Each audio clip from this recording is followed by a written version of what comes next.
What's up, guys? Pypo here, bringing a video to me doing some 2v2 action with Meg, who is a Warlock, so he's going to be MM Hunter, and I think he's Destruction. I'm pretty sure he's Destruction. I didn't see many dots, so I'm assuming he's Destruction. But I got a good couple games for you guys. I've been recently getting into some PvP action recently, specifically arenas. Basically, people ask me for carries, and I never used to, like, accept. I shouldn't have said that on video, because now I'm probably going to get requested a lot. But I basically am just carrying people who are in my guild and wanted me to help them out a little bit, get some arena points, and honestly I'm having a lot of fun doing it. I usually don't do arenas, but whenever it's like just fuck around, let's have some fun arenas, usually it's pretty good. And surprisingly, Destruction Warlock MM Hunter, really good combination. It was we worked really well together. Just the combination of traps and fears, as well as your silences MM. There's a lot of good CC there, and actually enabled us to kill a lot of healer teams that I usually would have trouble with in the past. So as you see here, we're versing a monk and a DK, and our goal is basically CC healer or kill DPS. That's pretty much our goal in every single healer choose. I don't think we went a healer once. You see me switch to the trap there just to actually silence him, and he does disarm me, unfortunately, because we probably could have got killed right there, but I do get my weapon back and end up finishing him off anyway. Very good, nice game, and that's CC. Basically what happens is it's a trap, and then it's a silence, and then it's a few fears by the Warlock, and usually that's enough to stay alive. Not to mention that the Warlock portals for a Hunter are fantastic. I've been in a lot of situations where I thought I was going to die pretty soon and pretty quickly, but I was able to get back and stay alive simply because of those portals that the Warlock puts down. I was like, in a situation, use portal, goes to the other side of the world. It's like another like amazing disengage almost. And again, we have a warrior and a Mistweaver here. This is one of those things that lasts forever. This is one of the games that makes me not want to do arena sometimes. But it's a little bit more fun when you're doing it with a 2 DPS because you're relying on yourself when you're kiting and basically relying on not healing to stay alive. You have to kite, you have to stay alive, you have to keep the warrior off you, you have to be really, really good with your CC to stay alive, as well as killing someone. So the game, even though this one's pretty long, it still was a lot of fun. I should mention that monks, goddamn monks, are super good at kiting and getting away from people. One of the main reasons this went on for so long is because that monk was actually pretty good about getting around, stopping the CC. And we got a lot of monks for some reason. I probably have like 5 videos, about 5 clips about to show you guys with all Mistweaver monks. I don't know what happened recently where there's like been an influx of Mistweaver monks doing crazy amounts of work. But usually you get like a good spread of healers, like and specifically monks. I usually never see that many. And today we got like 4 to 5 back to back, and I was like, what the fuck is going on with all these bloody monks? Jesus Christ. But a good thing to do in this situation is remember as a hunter to use your disengage web as a CC, specifically when they're going for your partner. So if they're going for my Warlock buddy, especially if it's a carry, like he doesn't have full gear yet, he didn't even have prideful weapon yet. A lot of times you want to use that disengage web as a CC. As you see there, I'm disengaging off, trying to use it as CC. I actually fuck up here, I think. Yeah, I did. I fucked up and put that bind shot down. I thought the warrior was a little bit closer, and that usually I complain about bind shots because they don't trigger. That one was completely my fault. I put that way too far away from them, unfortunately. Another thing to keep in mind, obviously, is when you're versing a monk, if you do stun them in any way, they get that 3 to 4 seconds of immunity, which will actually stop them from receiving the CC sometimes. Like it's a little bit weird sometimes where you can stun them into another CC, but I've had it like where they'll be stunned and then I fuck up and forget and try to like scatter trap them after they've just been stunned. A lot of times the scatter, it's like they're immune to it and shit. Just keep that in mind. You want to basically be very careful. It's a good thing to remember if you're actually trying to burst down a monk. Get your, for instance, if you're the warrior, get your warrior to charge the monk, which will stun them initially with the charge stun, and that charge stun will trigger their little immunity thing. And after they've done the little, oh, we're immune and blah, blah, blah, then you can stun them again, and it's on an internal cooldown. And because it's on an internal cooldown, you can stun them again and keep them off and all that kind of stuff. And of course, this game's going to proceed to a fucking monk being an asshole and running around for 7 hours. I don't understand why healers feel the need. I guess it's them trying to prove that like it wasn't them that fucked up or something. I always feel like that. I always feel like at the end of a game when someone stays around, it's like they're trying to be like, hey, I'm good. I'm a good healer, right? Like I've done the same thing sometimes. I've done the same things where like if I was doing 2s with someone and they fucked up, I stayed to like show them that I could survive and keep myself alive or some bullshit. I don't know why. Like I don't know why I did it. It was like a principle thing. I'd say I need to prove to this other team that it's not my fault or some shit. Especially if you know them. I've done. I surprisingly get into a lot of arena where I know somebody, and I don't understand what the chances of that is, but I surprisingly happens a lot, and it's fun when every time that happens, I get nervous. I don't know what it is about going in. You see people you know, it's like, oh shit, I get nervous about WoW for some reason. I've never been nervous about WoW in my entire life, but for some reason, the moment you go into a rated battleground, a rated arena, and just happen to get partnered against people you know, especially if it's a team you know, it's like, god damn, I'm nervous as fuck. This one will be a paladin, that's a paladin, and a warrior. Basically what I do there is I see he's going to jump, I put down the blind shot. Blind shot, I didn't actually think was going to get him from the leap. I thought I was going to get him from going back up, but it didn't matter as long as he gets the stun on him. And I'm going to start kiting away immediately. I see that they're going me. My Warlock has his teleport. Basically, you want to make them pop their burst and then get the fuck out of their burst. You want to look out for the blade storms. You want to stay alive as long as possible. This is a team where it's the same as like having an enhancement shaman, like Hunter or something. They're going to pop burst and then they're not going to have much. That's kind of the way the Red Paladin works. So you want to CC the Paladin, kill the Warrior. It's kind of what we always do. We always usually go Warrior first. Although if they're a very good Warrior, they can be really hard to kill sometimes, especially if they're stacking stam. I've versed a few Warriors that were stacking stamina, and fuck me if that's not the most hot. Like, they don't do much damage, but they fucking take a beating like crazy, and that second wind just ticks and ticks and ticks for so much. So as you see there, CC on the Paladin. He did shrink it out of the CC, but it didn't matter. It was too late for him to get some off heals on his Warrior buddy. We do kill him there, and then we get down the Paladin pretty easily. It's a good combo for us to verse. I mean, usually a Warrior is actually an anti-Warlock because they can get out of fears and stuff. But if it's a double DPS with a Warrior, usually we can handle it anyway. Like, my CC is enough to keep us alive.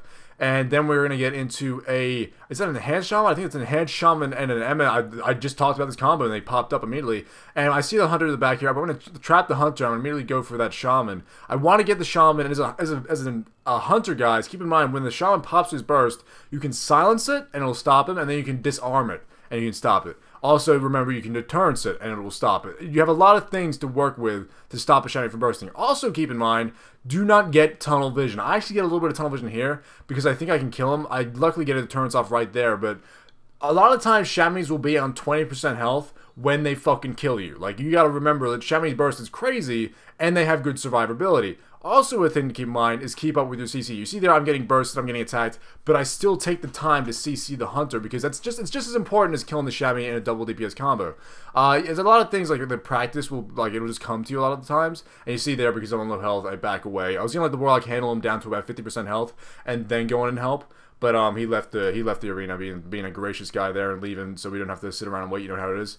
And then we get a Resto Shaman and a Hunter. Wanted to say this Hunter is actually both of these guys are very good at what they do. Unfortunately for them, the Hunter is actually a little bit under geared, if I remember correctly. He was a very good Hunter. The Shaman's very good at box fucking and keeping line of sight. They did a good CC on my Warlock buddy the entire time.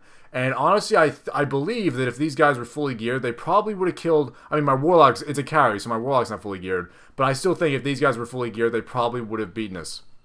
I just gotta throw that out there. Because the CCs they had, the healing they had, the box fucking by the Shaman, they're a very good team. Fortunately enough for us in this game, the Hunter did not have all he's prideful, I don't think. He was sitting at about 450k HP. So that enabled me to be able to burst him down about halfway through this game. But you'll see here our game plan as always is to CC that healer, kill the Hunter. But the healer is well, I shouldn't say surprisingly, he's very good at keeping that CC up and keeping up with all his stuff. I did turrets there to avoid a Hex and to stay the fuck alive. And he's popping his Scarab Beast on Burnt Cake. Not that big of a deal for an MM Hunter to have his pet feared or anything like that. I usually don't even worry about like fear, especially in a double DPS combo. Using that full long cast time in a double DPS can be brutal. You really don't want to do that a lot of times, unless it's a 1v1. If you're behind a box and you're doing nothing else, then yes, pop that fear. But what he does in the middle of the map there, and he uses a fear my pet, is really only enabled because he has the healer there with him. And you'll see there we get a trap on that Shaman, which would have enabled us to kill him there, but he did pop in another deterrence. Lucky enough for him to stay alive, and I'll be chasing him around the box here, trying to get him down as much as possible. But again, don't get tunnel vision, guys. That could have been the worst thing ever. He did pop a feign death there, which enabled him to get healed up. It was a very nice feign death, actually. I was about 2 seconds away from thinking that was a real death. I was 2 seconds away, but he popped up pretty quick, and I realized that he was still alive. So we get back on him immediately, and once we're on him again, this is going to be when we finally kill him. this is where I could have done. This could have gone either way right here. I disengage over here to get a trap on the chamois who's down below, just to enable us to get the kill here because he was down there in a fear. And you'll see me do a lot of damage here as much as I can. And then I'm going to swap back to the chamois if I see him get close and pop a silence. That silence is just going to enable us to kill. There's the silence right there. I swap, put the silence in so he cannot get a heal off, and then I'm going to kill shot, which will just be enough to get me to get the kill on him. Which, by the way, that could have gone either way. If he got a crit right there, we would have been fucked. I pop in a turn to be super safe to make sure the chamois can't kill me, and then I'm just going to wait it out, and then he leaves the game. It was very close games. And this one is a warrior and a hunter. This combo, I like playing this combo. I don't so much like versing this combo because a lot of times they can do very good work. But I don't know what happened here where the hunter just seemed to... I don't know if he was just a noob hunter learning to play or something like that. But we get on the warrior. The game plan is always with warriors. Kill the warrior, CC the other person. So I see the hunter, CC the hunter immediately and get onto that warrior. I start bursting immediately. When it's a double DPS like this without bubbles, a lot of times you can just burst immediately and it's fine. So you'll see here I trigger that stun and I'm going to use a disengage here to get away. He's using Dragon's Roar, which is that a thing? Do people use Dragon's Roar? I actually didn't realize he was using that when I versed him. I didn't realize actually any warriors use Dragon. I'm not saying it's bad. It might be the best thing in the world. I don't know, but I just always see Blade Storms. I've never seen a Dragon's Roar since about 5.3. So I don't know if that's just a weird thing that he's rocking out or not. But then, yeah, we kill the warrior pretty quickly. And then we just got to finish off that hunt there. And I'm just using the Warlock portals for fun because I didn't really get... up until that point, I hadn't used them that much.